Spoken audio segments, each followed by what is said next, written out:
Assalamualaikum warahmatullahi wabarakatuh. Di sini saya akan mengulas sedikit buku tafsir yang berjudul Tafsir Al-Quran dan Kekuasaan di Indonesia, Peneguhan, Kontestasi, dan Pertarungan Wacana. Penulis buku Isla Gusmian. Buku ini merupakan kajian unik yang memberi gambaran kiprah kekuasaan rezim Orde Baru lewat tafsir Al-Quran Indonesia yang ditulis sejamannya. Karya yang awalnya disertai doktoral ini memberi informasi pada dokumen lengkap mengenai rentetan sejarah yang terjadi antara tafsir Al-Quran dan praktik politik rezim Orde Baru. Buku Tafsir Al-Quran dan Kekuasaan di Indonesia, Peneguhan, Kontestasi, dan Pertarungan Wacana dibuka dengan narasi sejarah penulisan tafsir dan praktik politik Orde Baru. Isla Gusmian telaten menggali data dan serius mengumpulkan hampir semua karya tafsir pada masa Orde Baru yang kadang diabaikan. Seperti Tafsir dalam Cahaya Al-Quran, Tafsir Ayat-Ayat Sosial Politik tahun 2000. Data-data yang terekam dari literatur tafsir itu digunakan Gusmian untuk mendedah realitas sosial dan dinamika sosial politik dari berbagai peristiwa besar yang mewarnai Indonesia era Orde Baru, seperti masalah korupsi, kolusi, porkas, ketegangan antar umat beragama, asas tunggal Pancasila, larangan memakai jilbab di sekolah,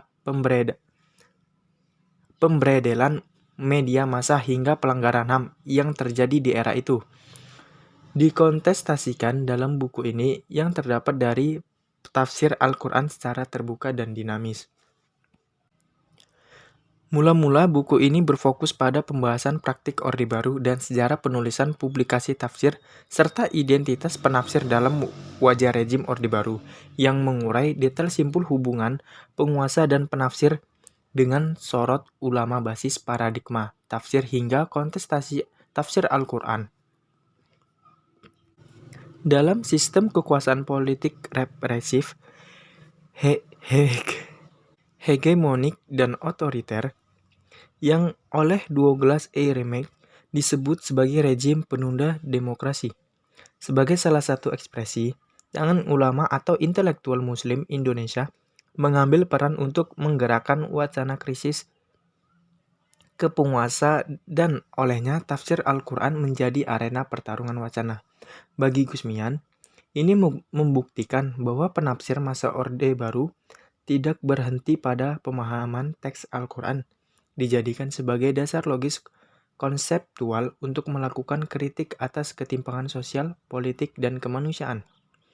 Misalnya, ketika ketegangan terjadi antara umat Islam dan negara akibat kebijakan Orba terkait rancangan undang-undang perkawinan yang bertentangan dengan prinsip Islam dan juga peristiwa memasukkan aliran kepercayaan ke dalam GBHN tahun 1973, telah memunculkan reaksi keras dari kelompok umat Islam, baik berupa tulisan di koran, ceramah agama, demonstrasi, dan berbagai penyataan tokoh ormas serta penulisan di tafsir Al-Quran. Isla Gusmian melukiskan 3 model realisasi. Pertama, periode yang bersifat antagonistik. Kedua, periode transisi yang bersifat resiprokal krisis. Dan yang ketiga, periode akomodatif yang kedua pihak saling mengakomodasi kepentingan masing-masing. Tetapi, sebagaimana yang dicatat oleh Isla Gusmian menjadi masalah dan bahkan dianggap tidak ada. Karena secara substansi, pada kenyataannya, prinsip-prinsip dasar umat Islam seperti nilai keadilan, keterbukaan, dan kemanusiaan tidak menjadi pijakan pokok politik rezim Orde Baru. Perspektif dan strategi penafsiran. Nah, di buku ini, Isla Gusmian menelusuri hasil tafsir Al-Quran masa awal hingga periode akhir kekuasaan untuk menerpong kebijakan rezim Orde yang memengaruhi sosial hubungan masyarakat dengan penguasa, sekaligus menerokah status penafsir atau rezim dengan nilai-nilai yang terkandung dalam Al-Quran dan memetakan ragam Perspektif tafsir Al-Quran. Ada 3 perspektif tafsir Al-Quran beserta faktor penyebab penopang terbentuknya perspektif itu sendiri. Yang pertama, perspektif tafsir bungkam. Terbentuknya tafsir ini lantaran penafsir memakai paradigma tekstual, keretakan penafsir dengan rejim, dan politik otosensor. Misalnya, sebagai contoh, dalam Al-Quran dan tafsirnya, susunan tim Departemen Agama Republik Indonesia ketika menguraikan makna Quran Surah An-Nisa ayat 4 yang berisi prinsip keadilan yang mesti ditegakkan oleh semua pihak. Tetapi, tafsir malah menjelaskan keadilan personal, yaitu terkait dengan membagi waktu, bukan keadilan hukum dalam ranah publik dan politik. Menurut Gusmian, tafsir di atas narasinya bersifat transhistoris, tidak menjelaskan isu sosial, politik, korupsi, keadilan, dan kemanusiaan. Yang kedua, tafsir gincu yang dimaksudkan menunjukkan pada tafsir yang di dalamnya terdapat peneguhan atau kesesuaian pandangan dan bahkan pujian penafsir atas kebijakan politik Orde Baru. Ibarat gincu, tafsir Al-Quran tampil sebagai pemberi citra baik dan memperbuat kebijakan kekuasaan Orde Baru.